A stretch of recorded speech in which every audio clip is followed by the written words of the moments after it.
Hello everybody, Brad the Guitarologist here. Enjoy the video. Alright guys, last video I did was on this Stromberg-Carlson amplifier, and I took a little bit of criticism for the way that I wired in the master volume. I'm going to do a review on this master volume. I should have mentioned it in the other video, and actually when I did the original clips I did do a short discussion on what I was doing with the master volume, and I did demonstrate it at one point, but that video kind of was running on a bit long, so I cut out a bunch of stuff, and that was one of the things that kind of got the cut apparently. So but I'm going to go back here and talk a little bit about this master volume, why it doesn't go all the way to zero, as some of you did point out rightly, and also I'm going to discuss a couple different alternatives I could have done with the master volume, and we may actually go in and change this master volume too, because I'm not married to it or anything. It was just, you know, something that off the top of my head I figured, well, we could change this and then it would give us a master volume, so it was better than it was. And actually it does work very well as a master volume, which I will show you momentarily, so stick around. Okay, first thing I want to do here is just plug a guitar into this and just demonstrate the workings of the master volume. I really didn't get much into that in the demonstration portion. I kind of got more carried away with demoing the sound. So let's show that first, because you know, one of the criticisms that I received was that this style of master was going to first of all have some noise, some swoosh swoosh swooshing, because it was assumed that some DC would be on this pot.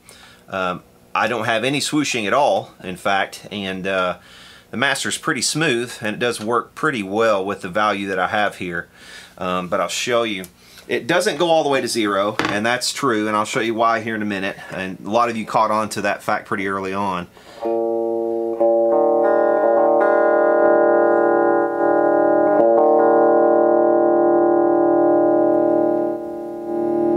Now it does reach one point here where it kind of, you know, it does kind of drop off fairly rapidly between like 1 and 3 right there.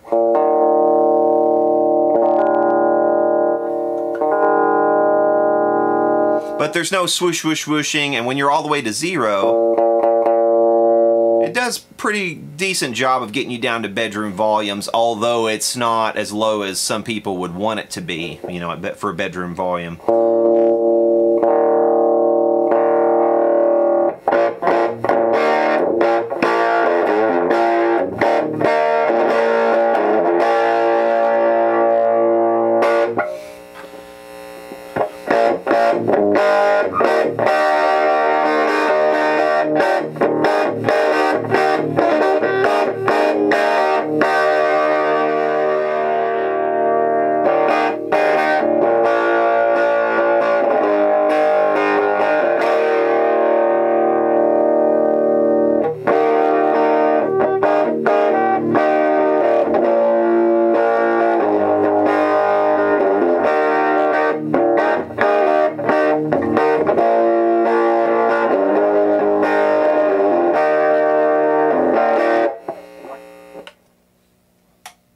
So, you know, in short, it does work as a master. It's not perfect. It doesn't go all the way to zero, but it was better than having nothing there. Now, let's go back in and explore some different things we could have done. Okay, so here is the schematic, and here is the place where I put the master volume.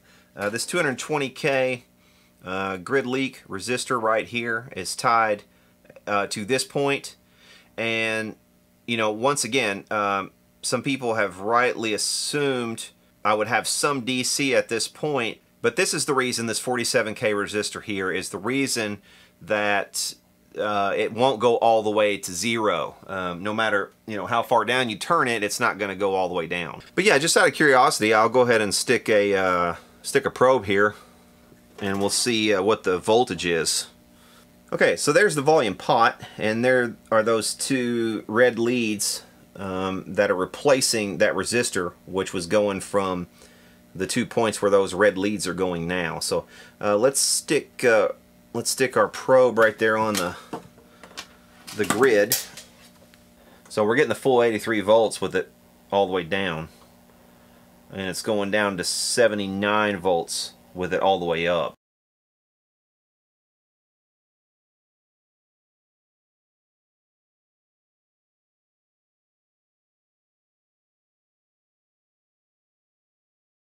Let's look at a couple of other designs that we could have taken for this type of master volume where we have a cathodyne phase inverter. Okay, here's one of the possibilities that we could try here. This was published on robrobinette.com, and I think this dude actually is now, or was at least at one time, a subscriber to this channel. I'm pretty sure. I think Rob has chimed in a few times with some helpful comments and things in the past, so you might want to check his website out, robrobinette.com. But this one that he has suggested here actually puts one resistor in between the tie point of a 1 meg pot and the cathode. We're using all 3 leads essentially here, and it's kind of doing the same sort of thing that that I was doing in the other, except this one is probably going to have a bottom of the range. There's another one as well called it's usually referred to as the Trainwreck Type 3 Master Volume. This comes from the Trainwreck Pages, and I've got those printed, I think, in a couple different books. One of them is a Gerald Weber book. I think he reprinted them in those, and I think also they might be reprinted in the Tube Amp book. But I think those pages are printed in a couple different places, and you can also have access to them online. But this particular one comes from the Trainwreck Pages, and basically what it does is it ties the 2 output grids together with a 1 meg master volume pot. And the idea here is this is going to basically cancel out through phase canceling. So the more you turn the pot, the more it's going to introduce one side to the other side and cancel, and vice versa, and cancel the phase in such a way that it just basically turns it down. It's a really, it's an elegant idea, and it's probably something that we're going to try in this one. So let's check this out and see how this one works. We'll just try it. Okay, I've got it clipped in at the moment, and once again, all this is just I'm clipping one grid of the output, one of the output tubes to the other grid of the output tubes through a 1 meg potentiometer, which I think might be too large of a potentiometer. Let me check this. I think it's going to be probably something more like maybe even a 50K or something on the order of that, like I had before, but we'll see. And we may experiment with some values here.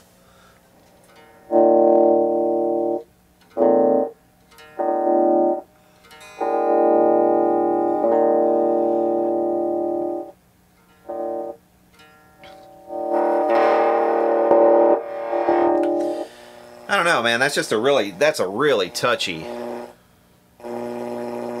Of course, I've got all these wires running too, so it's going to be a lot noisier than it normally, would be if it was wired up. But it just seems really touchy to me. I'm going to try out that 50K pot instead and see what that does.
it's still a pretty touchy master volume, but the thing about a cathodyne phase inverter is it's not going to lend itself very easily to a, you know, to a master volume. I'm just...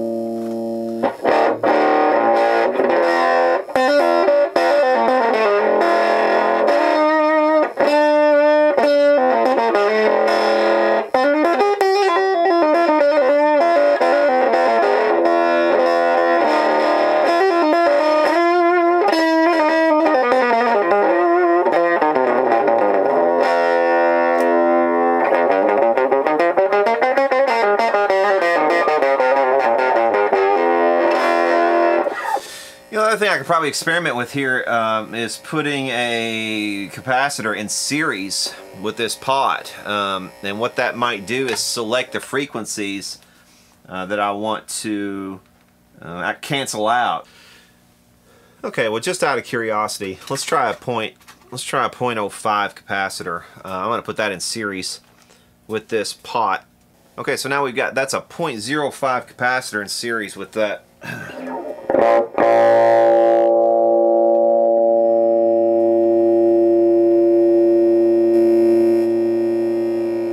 Now that's kind of become a sort of a tone knob, actually.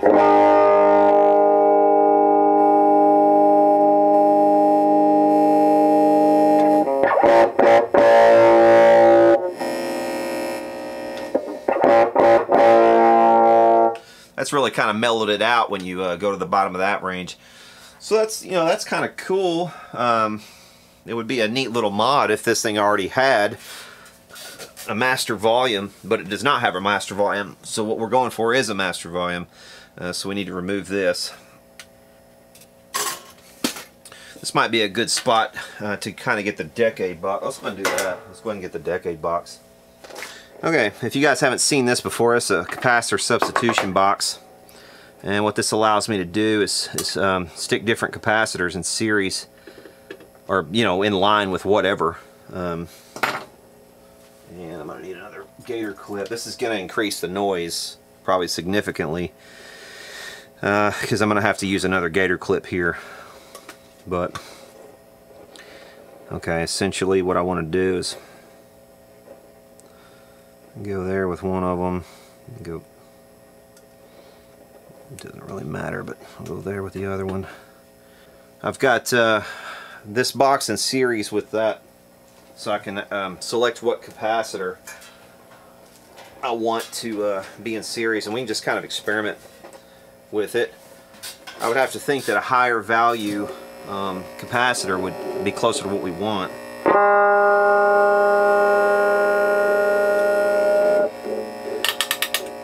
Like, for instance, this is what we had a minute ago, this 0.047.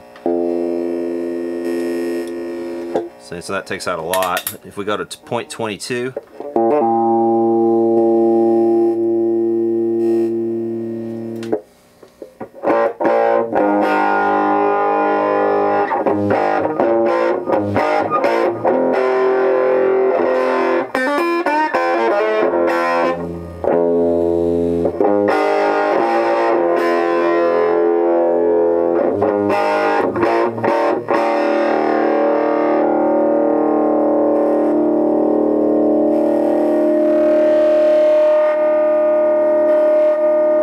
so what that's doing is that's selecting a wider range of the frequencies. When I put it on like 0.22, you can see what value I've got going there.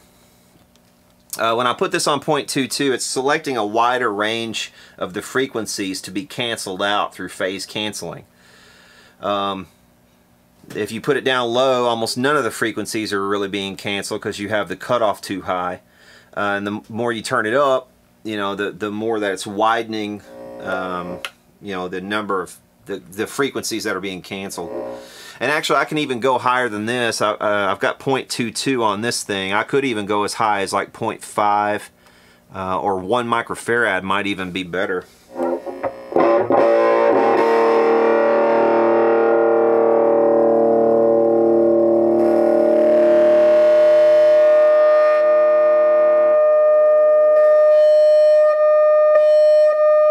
It's acting as a really extreme tone knob, more than a master volume right now. Anyway, you kind of get the idea here. I'm able to select different frequency ranges to cancel, and if I get a big enough capacitor, it should cancel almost all of them. Let's see, like for instance, let's just try this 1 microfarad. Okay, here's a big one, a 1 microfarad. So let's put it in series.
That's a 1.0 microfarad, which is getting it pretty close to being all the way down. I mean, there's still some frequencies left there, obviously, but not nearly as many as there were. I'm curious though to see. Let's see what like one of these 0.68s will do.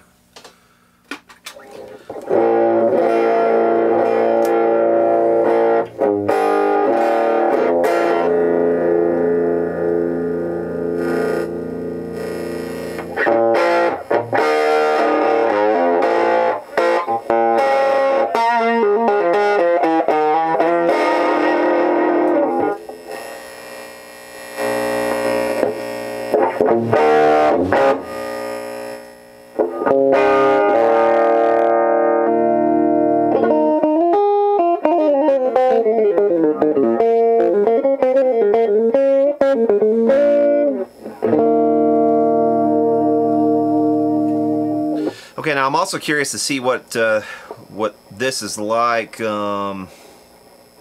just shorted. In other words, with nothing there. So let's go from.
I'm going to try some lower values probably too here, but it looks to me like 50K isn't doing anything at all.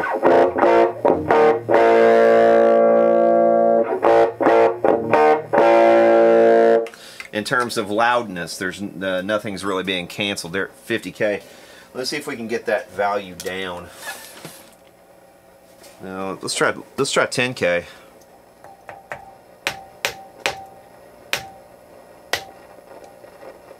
I think we might have a microphonic.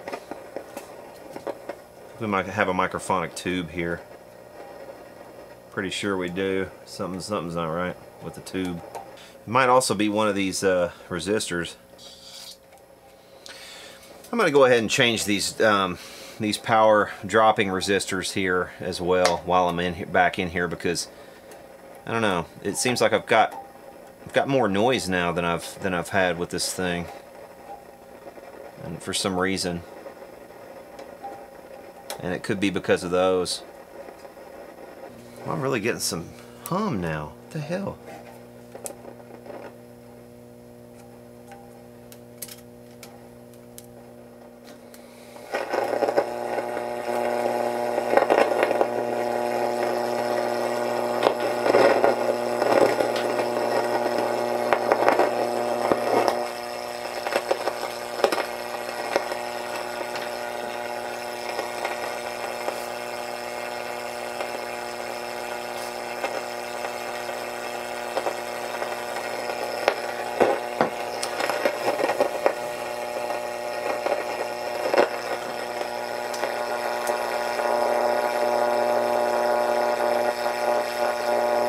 Well, that's interesting.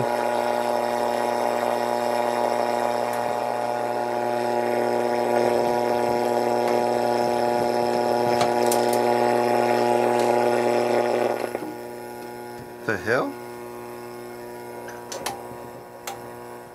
So what the hell just happened there? Ha! Well, just when I was about to get to the tubes, it quits with the noise. Or it's not so bad now. Interesting.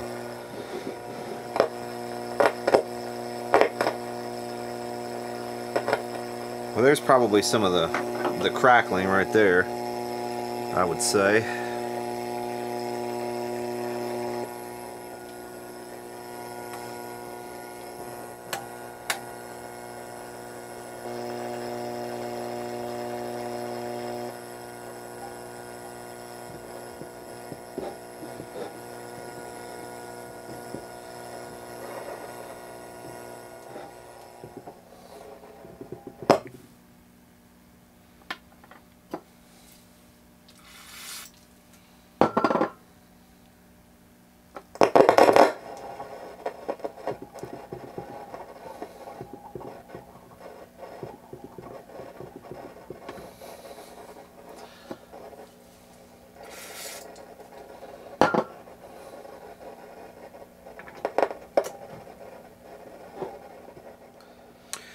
Well, something's really noisy in this amp, and I need to figure out what it is.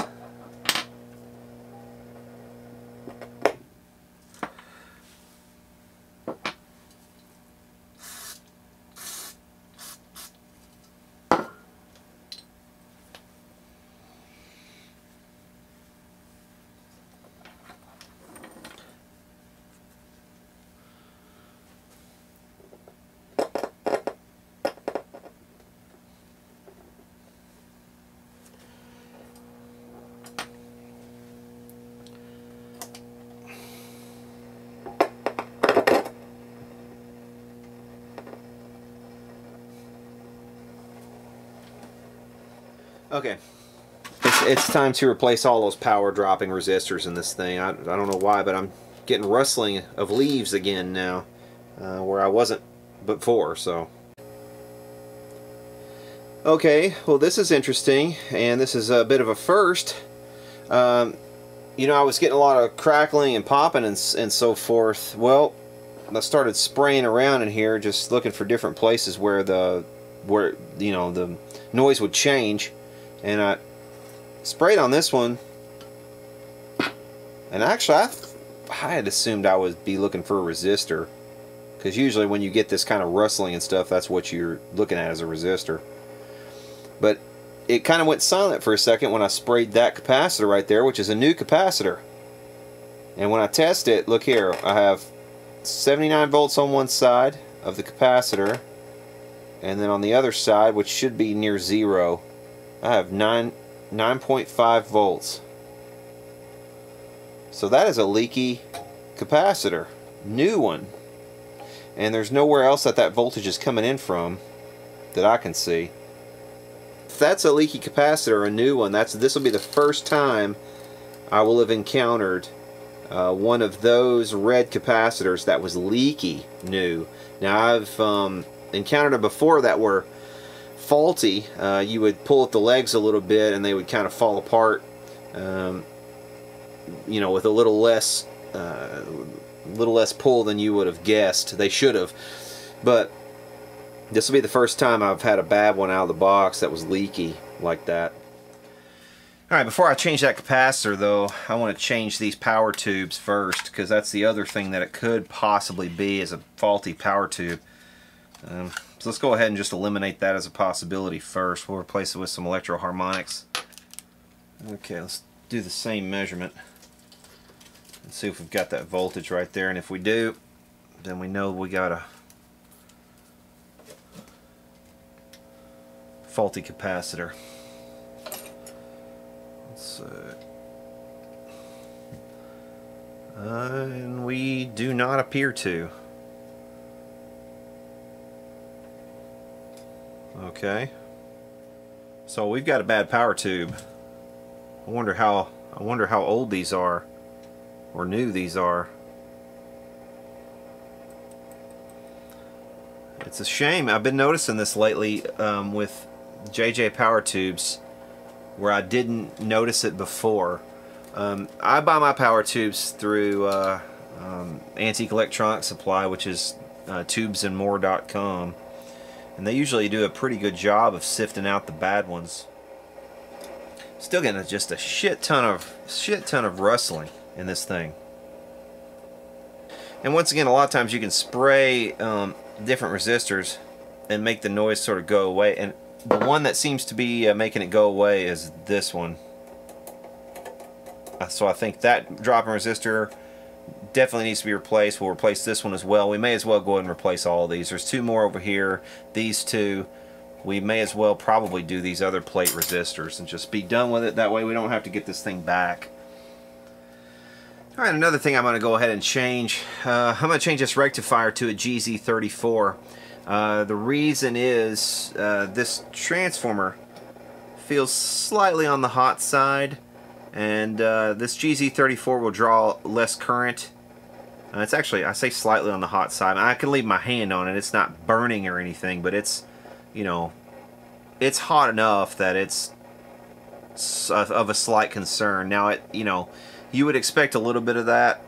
You know, you do get a lot of these smaller amps with smaller power transformers like this that will have a warm transformer, but you know, this one's virgin on the hot side, so I think it's going to be better off, the amp in general, to change this rectifier, which will draw less current, at least on the heater winding. Okay, I've done quite a bit more work on this thing. I changed the 6U8 tube to a 6GH8A tube, and it was a brand new old stock RCA that I put in there, and it quieted it down immensely. That's where a lot of the noise was coming from, actually. This is a bad tube. Also, the output tubes, one of those was bad, so we replaced those. A lot quieter still. We've got a bunch of replaced dropping resistors and plate resistors over here. And it didn't do anything to really quiet it down, but I think it's going to be more reliable long term. Also replaced that master volume, of course. Ended up going with a 25K pot and a a 1 microfarad capacitor. Now what I did basically was experiment with this 1 microfarad. I got the 25K fairly easily. The 1 microfarad capacitor, I kind of went back and forth between like a 0.68 and a 1 microfarad, and settled on the 1 because it has a pretty good, still more bass than without it. Without this capacitor, this master volume is actually kind of what's the word? Kind of brittle sounding. Kind of scratchy. I don't know. The more you turn it down, the more just the more kind of tinny and just uninspiring it is. But putting this capacitor in there in series with it actually beefs up the tone, the bottom end. Basically, what I was doing is trying to select the right cutoff point for the bass, and ended up settling once again on that 1 microfarad. So that actually changed things quite a lot, and this thing sounds fantastic. Okay, I've decided to pop this thing back open again because something's not quite right. The power transformer is just getting super hot on this thing. Not really sure what is causing that at the moment. I mean, several theories usually when you get a hot power transformer like that include you know, shorting tubes that are drawing excess current. Could have shorting capacitors that are drawing excess current. And you know, when the last time I tested voltages on the transformer's secondary, they seemed fine. I don't think there's any problem with that.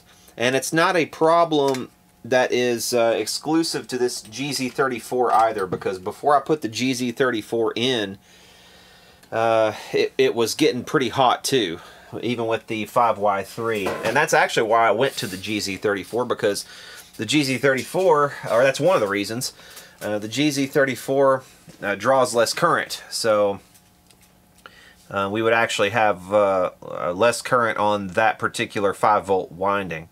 So the 5-volt winding should be fine. I mean, that's a really low current tube. This thing only has 1, 2, 3, 4 other tubes. So I mean, and the transformer seems big enough to handle it. So I would say the 6-volt winding should be fine as far as the filaments go. That leaves the other secondary winding, the high voltage. Now that voltage on that, like I said, seemed reasonable. I didn't see really any reason to suspect a problem there. Let's go ahead and fire this thing up and we'll test it. So, I mean, this is our first node right here. So we should be able to watch it climb here, see what it gets up to.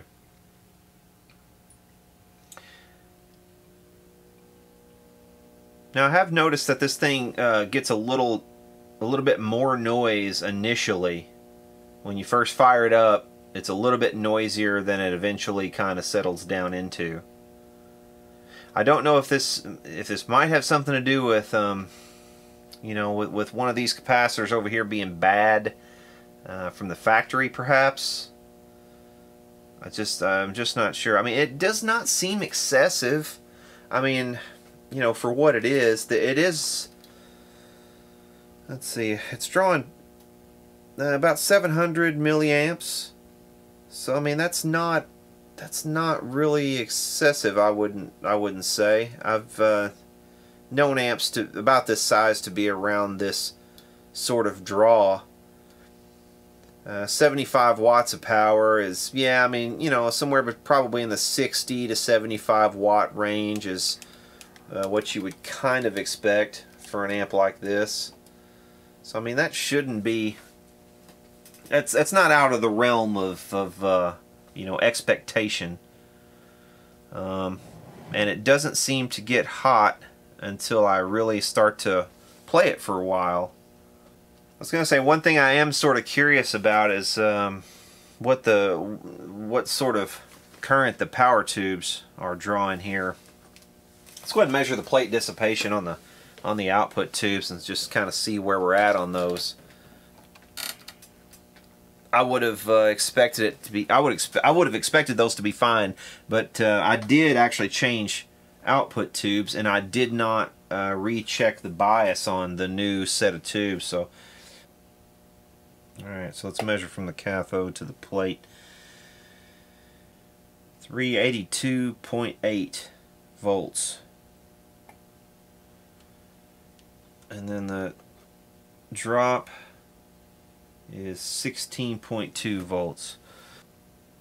30.9 watts between the two, so that's about what, 15 or so each. Okay, so I'm rebiasing this thing, and I've chosen a 360 ohm resistor here that I've got out on the bench, and it's gotten the plate dissipation down to about 9 watts or so. And with that plate dissipation coming down, and that's per tube, to about 9 watts per tube, that gets me to about 0.58 amps of current and 63 watts instead of closer to 75 watts. So that's actually a significant reduction in the draw, both in terms of current and in the in the calculated watts. So I think that's going to actually help keep this transformer cooler. I may also come back in here and I did not notice this before, but these filament wires on these tubes are not wound at all. The only ones that are wound are the one going between the two preamp tubes over here, but none of the rest of them are wrapped. So I may go ahead and pull those and wrap those while I have this amp. I mean, little things like that kind of make a difference in the overall performance of the amp. So it's work that's probably worth doing. It's gonna cause me to spend a little bit more time on it still, but at this point, I mean, what the hey? What's another 15 or 20 minutes? When I'm this far in anyway. So okay, so what I've settled on here is a 500 ohm resistor. That's given me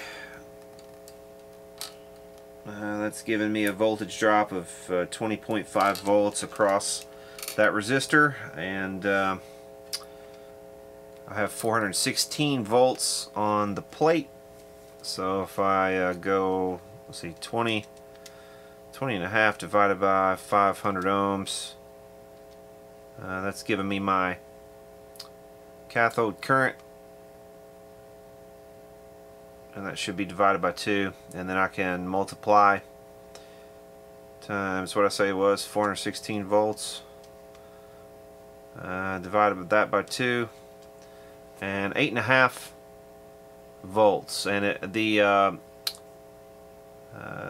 maximum plate dissipation for a 6BQ5 is 12 watts times 70% is 8.4. So almost bang on the 70% mark that I usually like to get at. I know some of you guys have mentioned in the past you don't like going 70% on amps like this, but let me show you what it's done to the current draw on this amplifier. Okay, this particular one it was again at 75 watts, and this was at idle. Okay, so 75 watts of draw at idle is what we were getting before. Now we're getting 56, so 20 full watts reduction pretty much. And where we were getting like points, what I say it was 700 milliamps earlier, now it's closer to 520 milliamps of current. So we've reduced our current and our input wattage. So that is going to cool this transformer down a lot. Even as we play hard on this amplifier, that should help keep this transformer cool. Because like I said before, it was really smoking. I mean, it wasn't literally smoking, but it was hot. You couldn't touch it and leave your hand on it. It was so hot. So more than a second, and you'd burn yourself probably. You could cook eggs on this transformer the way it was before. Now it's really cold, and I would imagine it's gonna stay a lot cooler, particularly with that 20 watts of power reduction. Now you may be asking, is that also going to correspond to an output power reduction? Yes, somewhat, but at the same time, you're going to get this thing to be able to break up at more bedroom volume, and your output tubes are going to last a lot longer, and pretty much everything else in the amp is probably going to last a little bit longer. All of your capacitors will tend to last longer. Your power transformer definitely will last longer if it's not getting, to like 100 degrees Celsius or whatever it was getting to. I didn't take a temperature measurement, but I should have, because that thing was hot. But at any rate, it's a bit of a trade-off. It's always a balancing act. That's amps for you. So I think we're pretty much there. I may go ahead and include some snubber resistors on this on these output tubes anyway. Maybe something small like a 2.5K or something, So with the changes we made since our last update, twisted these wires, for the filaments, added a 500K bias resistor, put in 2K snubber resistors on the output or grid stoppers. Yeah, I think that's pretty much everything I wanted to accomplish. So, alright, let's give this thing a final test before we send it along.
That's the bottom of the range right there, so it does go almost all the way down now.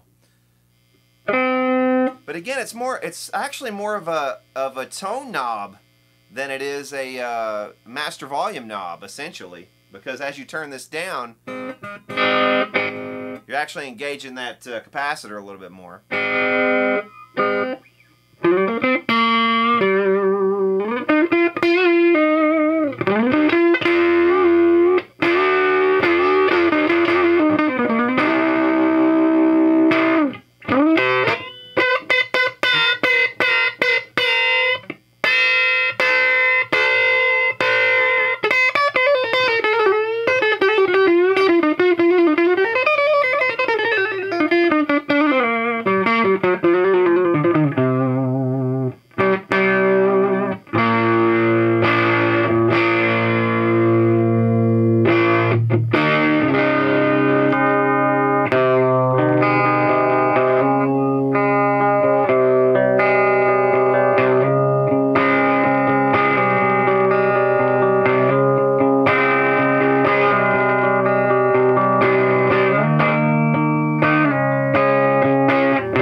Anyway, you get the idea. It's getting kind of late and I need to cut this all out. So, yeah.